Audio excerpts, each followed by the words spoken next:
I just saw a video um, about loneliness. This guy, he makes videos based off of shows or a show, specifically South Park. South Park being an exact documentation of our society. But that aside, he made a video of a South Park about loneliness, and it does ring a lot of bells and whistles. And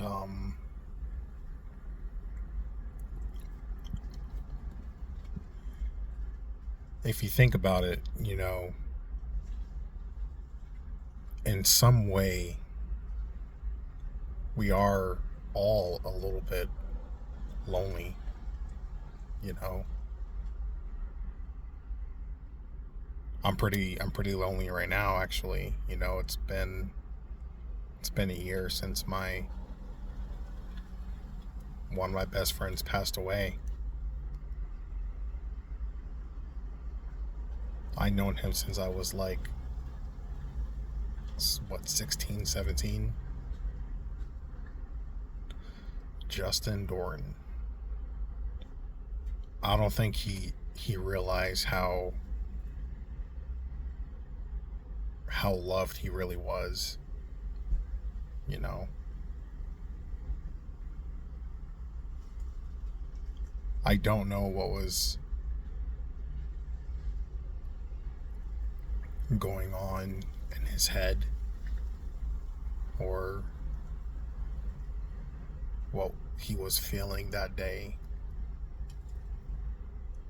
Um, Even though he had a lot of people in his corner, I think he didn't feel that way though. Kind of like how I do.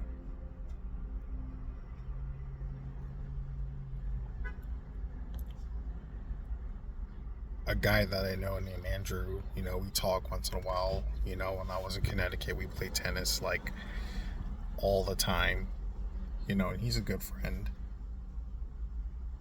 you know, but I think that's as far as our friendship goes, is tennis. We never went out, had a beer. We vented to each other like maybe once or twice about our significant others, but it hasn't gone past that. And then there's the friend that I have now.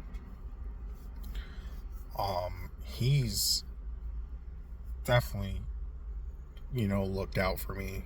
Actually, I could safely say he's definitely done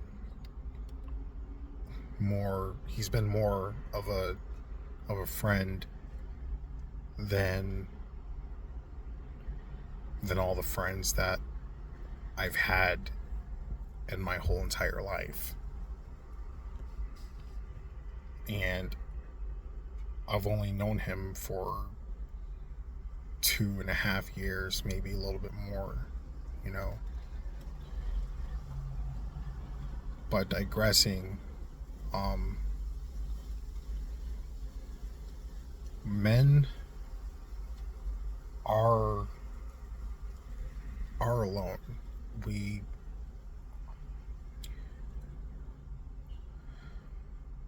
we don't we know how to express ourselves, but we were told to keep that under wraps because no one knows how to deal with our emotional trauma. So because we have to keep all those emotions to ourselves from childhood to adulthood, we we tend to feel alone.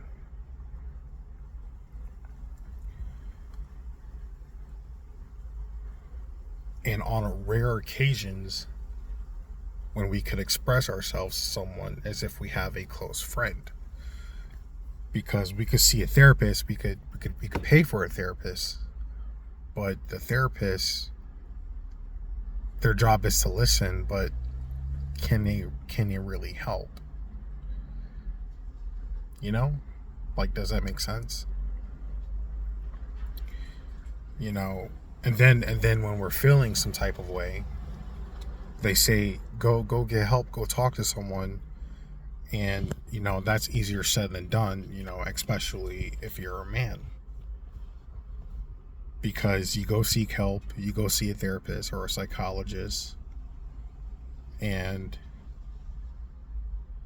you don't know them, so they're trying to get an estimate of who you are. And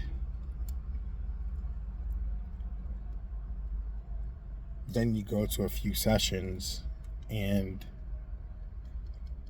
you still feel empty, you still feel alone, because they don't get you. And then they prescribe you medication or tell you to do some self-help motivating things at home, which may or may not work, but it's nothing better. It's not concrete as having a best friend, and I lost a few of them that you know, there's Aaron Peck, or Aaron Conroy, because he wanted to be known as a Conroy. He passed away, and I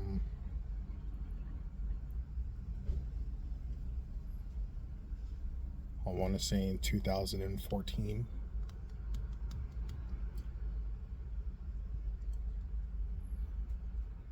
Then you have Ryan Kravosky,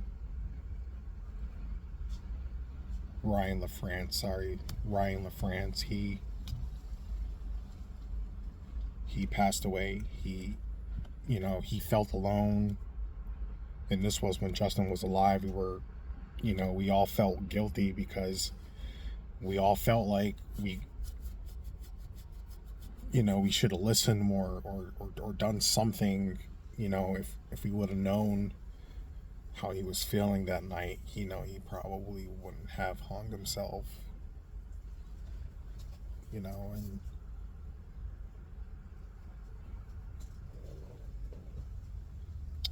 And then I was talking to a friend from the Navy.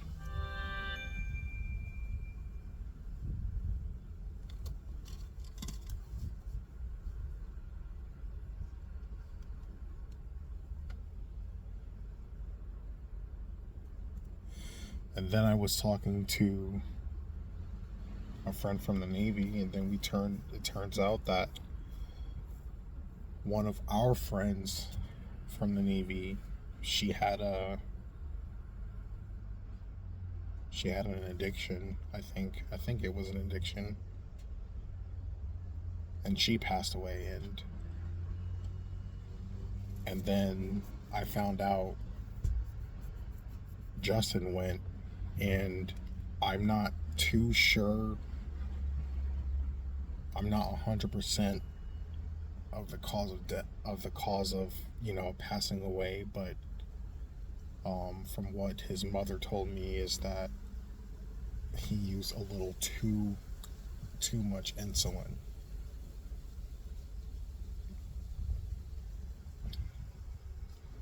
Insulin lowers your blood sugar, and if you use too much, it could be fatal. And his mom said that when she saw the body, he looked like he was at peace. And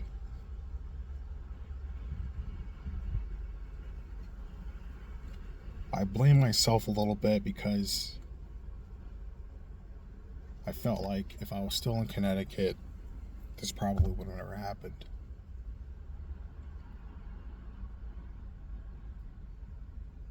Because I was there in Connecticut struggling like everyone else, and I decided that I don't want to struggle anymore. And I removed myself from that struggle, abandoning everyone else that is struggling. And because I chose to abandon them and better myself without considering how others would feel, I feel, me personally, I feel that I kind of contribute to that.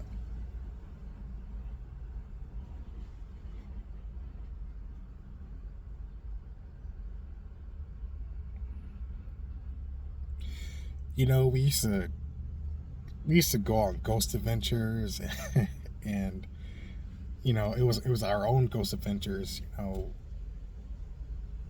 We get in. He loved Volkswagen so much, especially the Mark threes and the Mark four Volkswagens, and we went into his we got into his Volkswagen, and um,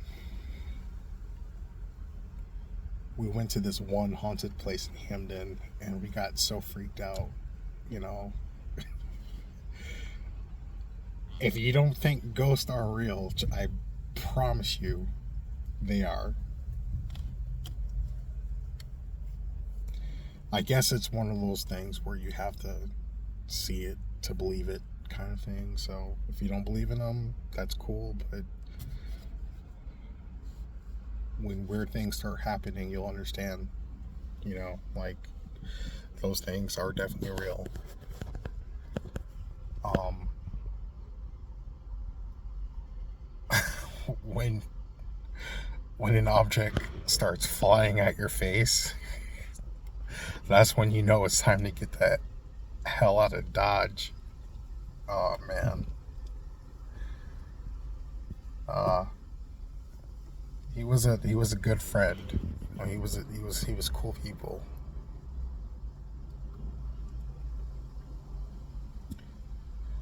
Obviously, everyone's going to have their opinions because there was a time where I broke my ankle. He didn't visit me in the hospital, but you know we still talk over the phone. Just because he didn't visit me at the hospital when I broke my ankle that one time doesn't mean that he didn't care. He obviously cared. He just had other things to do. I mean, he knew about it. So,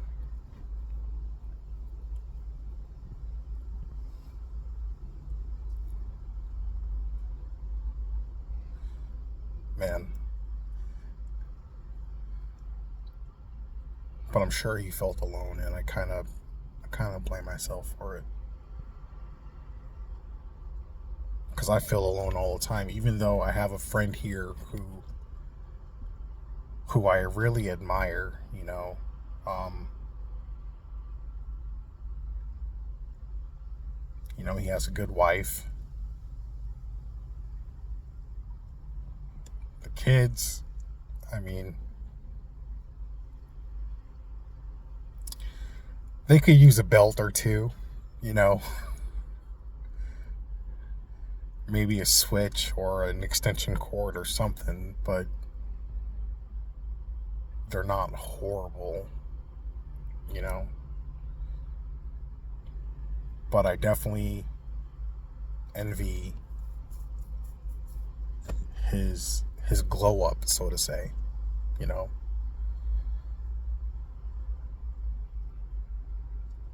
and when I'm not around that friend, I do feel alone. And there are friends that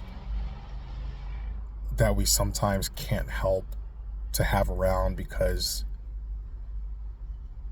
like, your lifestyle and their lifestyle kind of coexist. So even though they could be toxic, kind of like this one person who has a lot of baggage and they're giving you advice,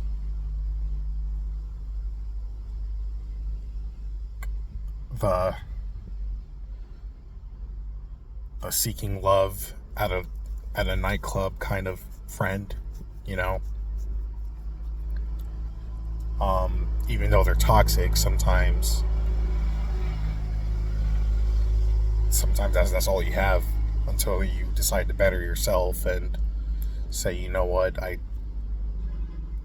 don't need you, or something like that.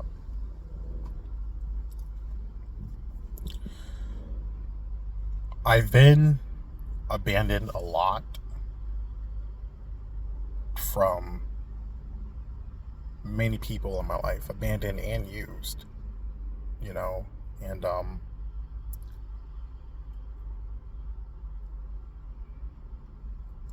this one person, you know, like,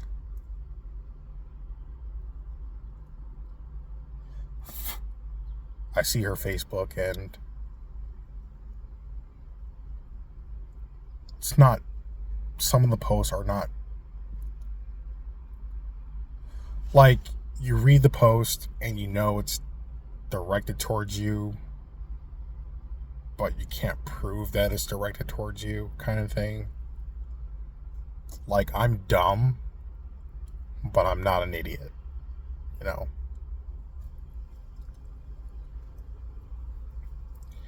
And it's like you try to figure out what you've done wrong. The only thing that I've done wrong was probably move to Nebraska, you know.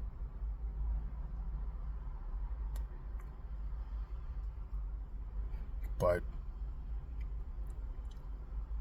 still,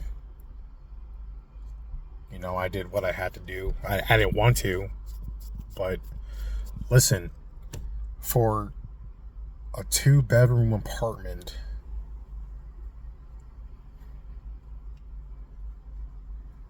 in Milford, the last time I saw it, that was $2,200. And Bridgeport, and let me tell you, no one wants to go to Bridgeport, you know, but even Bridgeport is expensive. So if I want to come back to Connecticut, I would have to have a 6-figure job, or at least high 5 figures, you know. And then I move here,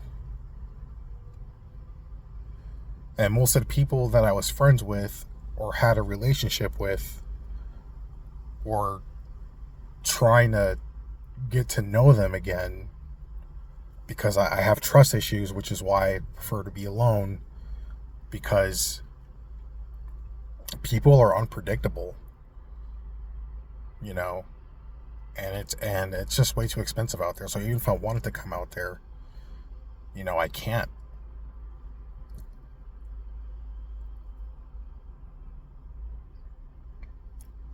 And because I can't, I've been abandoned again, and I feel lonely.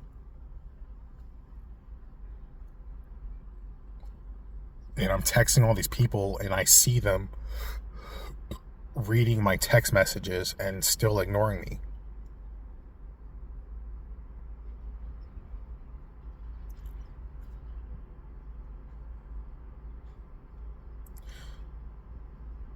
So sometimes people are lonely not by choice. I don't choose to be lonely. It just happens to be that way. And I don't trust a lot of people either, so that don't help. But every time when I do trust, I get betrayed or lied to or abandoned.